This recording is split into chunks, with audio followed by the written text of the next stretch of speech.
Hello dear students, in last class we are study standard hydrogen electrode. Standard hydrogen electrode में आपने क्या पढ़ा कि ये एक ऐसा इलेक्ट्रोड है जिसके इलेक्ट्रोड पोटेंशियल की वैल्यू पहले से ही फिक्स है 0.0 वोल्ट। क्या इसकी एप्लीकेशन है कि किसी भी मेटल इलेक्ट्रोड का इलेक्ट्रोड पोटेंशियल मेजर करने के लिए हम स्टैंडर्ड हाइड्रोजन इलेक्ट्रोड को अप्लाई करते हैं। मैंने आपको बताया कि इसका एनोड के रूप में भी और कैथोड के रूप में भी। जब ये एनोड के रूप में होगा तो एनोड पे क्या होता है, ऑक्सीडेशन, तो H2 gas convert in H positive ion, और जब ये कैथोड के रूप में अप्लाई होगा तो H positive ion reduced in H2 gas. We know electrode potential E cell E cathode minus anode. If standard condition, then E standard is equal to E cathode minus anode. SHE cathode है तो value negative में प्राप्त होगी, और यदि SHE anode के रूप में है तो पॉजिटिव के रूप में वैल्यू आएगी। ठीक है, और जब पॉजिटिव के रूप में वैल्यू आती है तो वो मेटल्स किसके रूप में काम आ रहे हैं, कैथोड के रूप में। ठीक है, और एनोड के रूप में कैथोड के रूप में SHE की वैल्यू नेगेटिव आएगी, क्योंकि SHE क्या है, कैथोड, और SHE एनोड है तो क्या आएगी, पॉजिटिव। तो जो मेटल इलेक्ट्रोड इलेक्ट्रोकेमिकल सीरीज में जब up to down, top to bottom जाते हैं तो वैल्यूज डिक्रीजिंग ऑर्डर में हैं। It means reducing power increase होती है और ऑक्सीडाइजिंग पावर है डिक्रीज होती है। तो मोर रिड्यूसिंग मेटल्स। अब next today we are study Nernst equation. Nernst equation ध्यान दीजिए, वेरी वेरी इंपॉर्टेंट। नरस्ट ने एक थर्मोडायनेमिक बेस्ड रिलेशनशिप दी थी। आपने देखा कि जब हम इलेक्ट्रोड पोटेंशियल को मेजरमेंट कर रहे थे तो वहां अपनी कंसंट्रेशन क्या थी, सब में स्टैंडर्ड थी, 1 यूनिट थी। But in Nernst derive a equation on the basis different concentration to calculate electrode potential of cell or any metal electrodes। यानी जब डिफरेंट कंसंट्रेशन की सेल हो तो उस टाइम का इलेक्ट्रोड पोटेंशियल कैलकुलेट करने के लिए जो इक्वेशन दी गई वो क्या है, नरस्ट इक्वेशन। तो नरस्ट इक्वेशन क्या है, relationship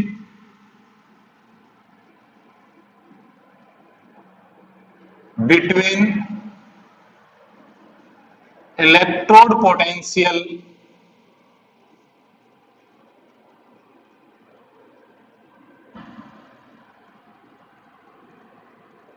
concentration and temperature, right. यानी नरस्ट हमें क्या बताता है, रिलेशनशिप किसके बीच में, electrode potential, concentration and temperature.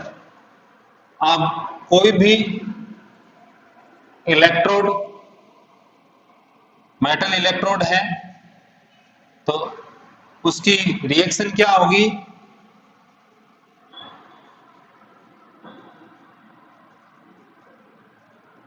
Right. कोई metal ion reduced in metal, the electrode reactions in which E is equal to E standard minus RT NF natural log M upon Mn aqueous। ये equation Nernst equation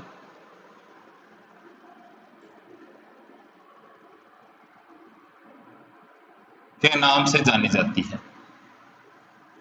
E electrode potential of cell, E standard electrode potential, are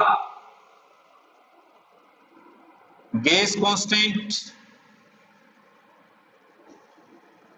8.314 joule per kelvin per mole, T temperature at standard condition 298 kelvin, n number of electron involved in reaction, electrode reaction, F Faraday constant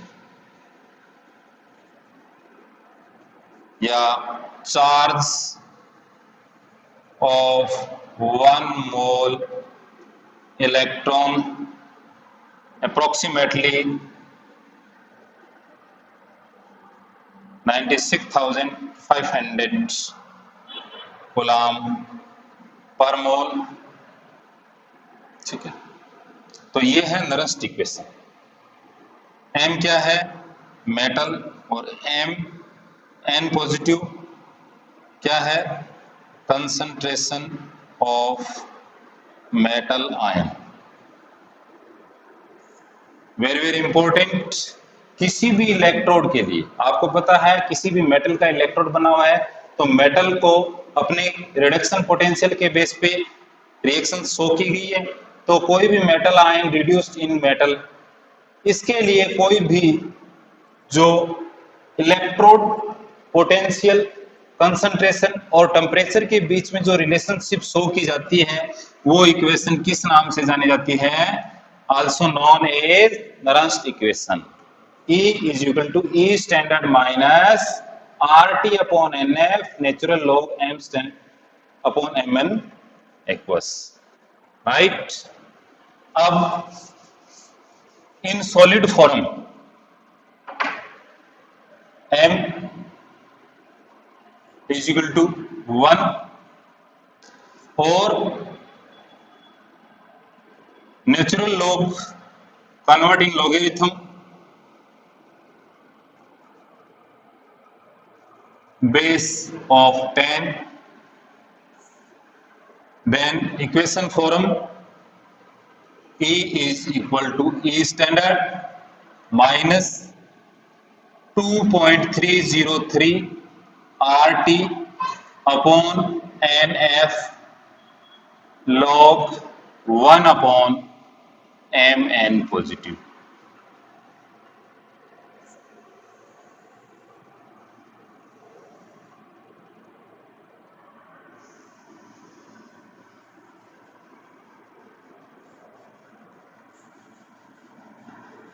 Listen and seen carefully.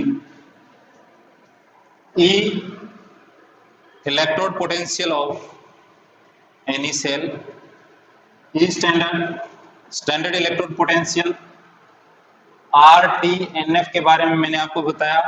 तो RTF is a constant at a standard condition, then convert Nernst equation, E is equal to A standard minus 0.0591 upon N log 1 upon Mn positive,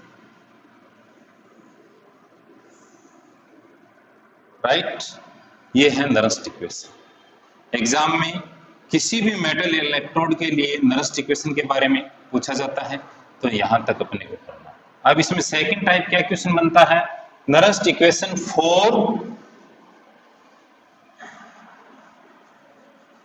Daniel cell.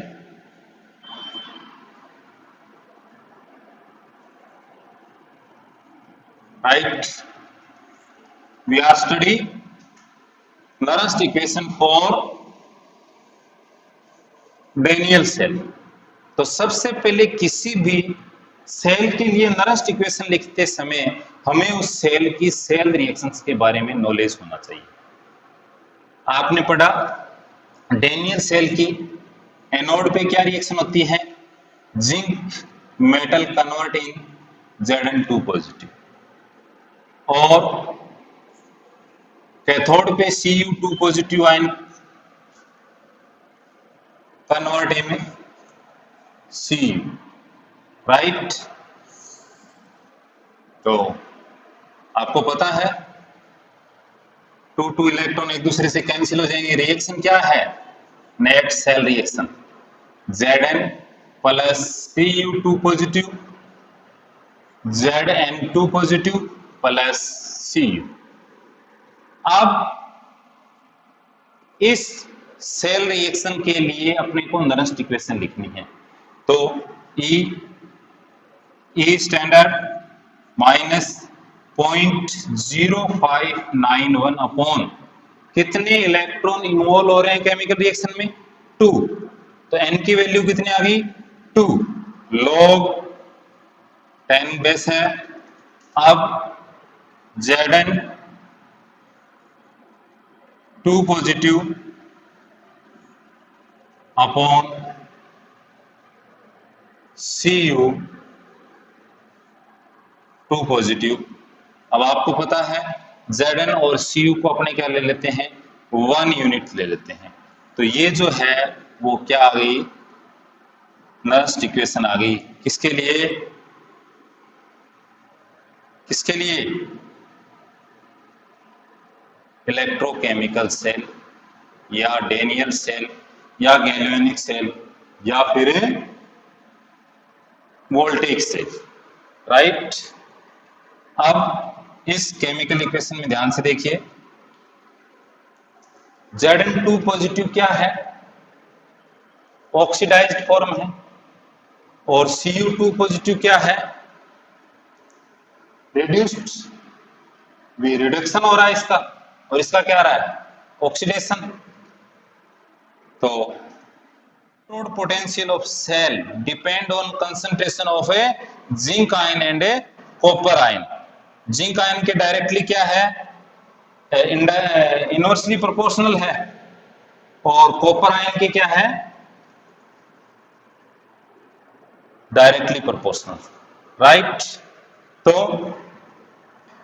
अब कोई भी chemical reaction है उसके लिए अपने ई की बात करते हैं, तो ई में मैंने आपको बताया कि उस इलेक्ट्रोड पे होने वाले इलेक्ट्रोड रिएक्शन में कंसंट्रेशन पे इनकी पोटेंशियल डिपेंड करती है, और जो इलेक्ट्रॉन इन्वॉल्व होते हैं उन पे भी डिपेंड करती है। E cell depend on concentration of ions and temperature and number of electron. तो ये जो रिलेशनशिप है ये किसके बारे में शो करती है, अपने को नरस्ट इक्वेशन को शो करती है। ठीक है, अब आगे नेक्स्ट टॉपिक लेते हैं अपने, Nernst equation for general reactions. Nernst equation for general reactions, कोई भी जनरल रिएक्शन है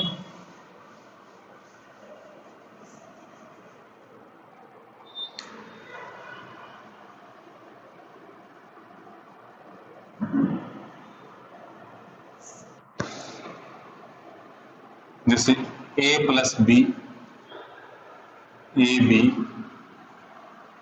सी डी,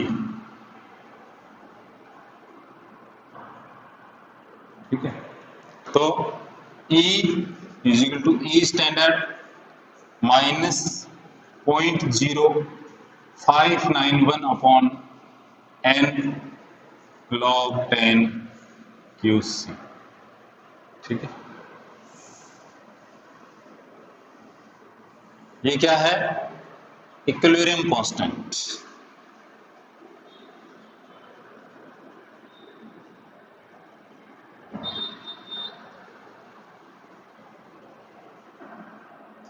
तो इस जनरल रिएक्शन के लिए E इज इक्वल टू क्या हो जाएगा? E स्टैंडर्ड माइनस 0.0591 जो इलेक्ट्रॉन मोल होंगे लोग C अपॉन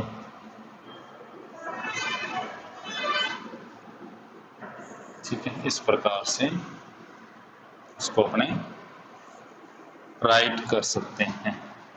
पढ़े गए टॉपिक्स का बेस पर ये न्यूमेरिकल है, इसको सोल्व करते हैं। क्या दिया गया है? Calculate the cell EMF for the cell reaction 825 degree centigrade. आपने नर्स्ट इक्वेशन में 298 केल्विन टेम्परेचर लिया था, इट मींस नर्स्ट इक्वेशन की स्टैंडर्ड कंडीशन को ये अप्लाई कर रहा है।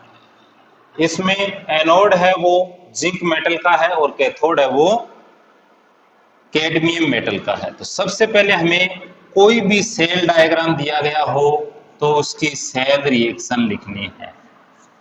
एनोड पे क्या होता है? ऑक्सीडेशन। कितना है? 2 positive, it means 2 electron lose. अब आगे कैडमियम 2 इलेक्ट्रॉन गेन करके किसमें जाएगा? Cadmium. NCr net cell reaction, 2 electron से 2 electron cancel. Zinc Zn2 positive plus Cd।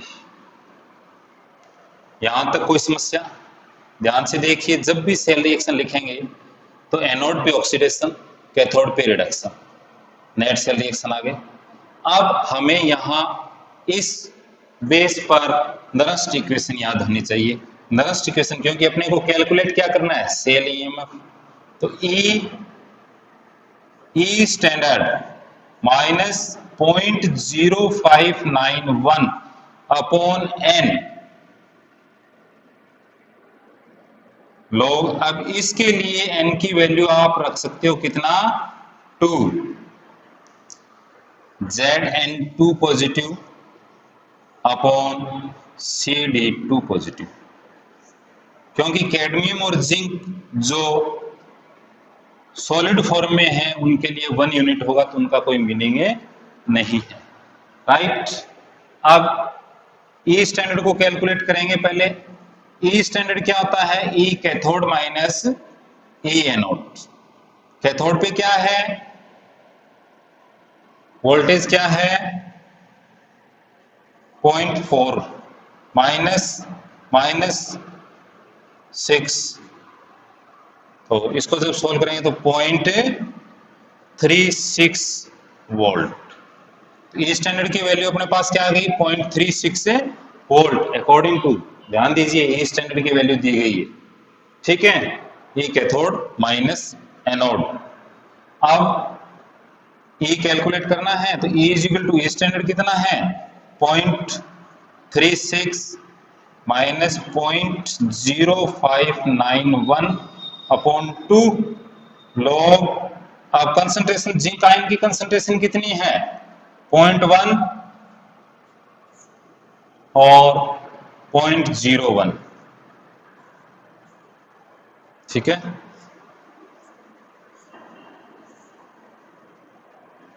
हम इसको सोल्व करते हैं। तो E standard 0.36 minus 0.0591 upon 2 log. अब जब इसको सोल्व करेंगे तो ये कितना आ जाएगा? 10, और लॉग 10 की वैल्यू कितनी होती है? 1। तो E इज इक्वल टू क्या आ जाएगा? 0.36 माइनस, अब इसको करेंगे तो 0.299